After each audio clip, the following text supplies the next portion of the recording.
ஜாலோர் கமிலாங் தேசிய கொடி தொடர்பான சர்ச்சையில் புதிதாக பாஸ் கட்சி இணைந்திருக்கிறது. இம்புனான் தொகோ மமிம்பின் திரங்கானு என்ற பேரணிக்கான சின்னத்தில் முழுமையற்ற நட்சத்திர மூலைகள் இருப்பதால் திரங்கானு பாஸ் பகிரங்க மன்னிப்பு கோரியது. அச்சின்னத்தை உடனடியாக மீட்டுக்கொண்டு திருத்தப்பட்ட புதிய சின்னம் வெளியிடப்பட்டிருப்பதாக அப்பேரணியின் செயலகம் அறிக்கை வாயிலாக கூறியது.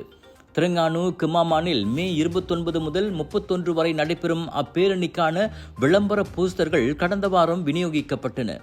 அதிலிருந்த சின்னத்தில் இடது பக்கத்தில் இடம்பெற்றிருந்த மலேசிய கொடியில் மஞ்சள் நிற நட்சத்திரத்தில் 14 மூலைகளுக்கு பதிலாக 11 மூலைகள் மட்டுமே இருந்ததால் அது சர்ச்சையானது.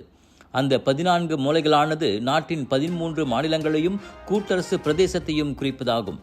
ஜாலோர் கமிலாங் கொடியை உட்படுத்தி அண்மைய காலத்தில் நடந்துள்ள 5வது தவறு இதுவாகும். முதலில் AI உருவாக்கிய கொடியை பயன்படுத்தி 2 சீன நாளேடுகள் சர்ச்சையில் சிக்கின.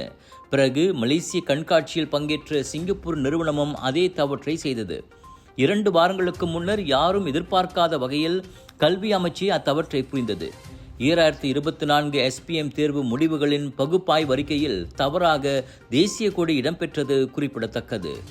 டாக்டர் அப்பாராவ் சன்னாசையின் த ரப்பர் எஸ்டேட் பாய், பால்வெட்டியின் மகன், பல்கலைக்கழக விரிவுரையாளரான சுயசரிதை. இவரின் மகள் டாக்டர் நிஷாந்தி அப்பாராவ் கைவண்ணத்தில் உருவான டிவினிட்டி இன் டைவர்சிட்டி 108 இந்து தெய்வங்களின் சுருக்க கதை. தந்தை மகள் படித்திருக்கும் இந்த சிறப்புமிகு நூல்களை உடனே வாங்கி படியுங்கள்.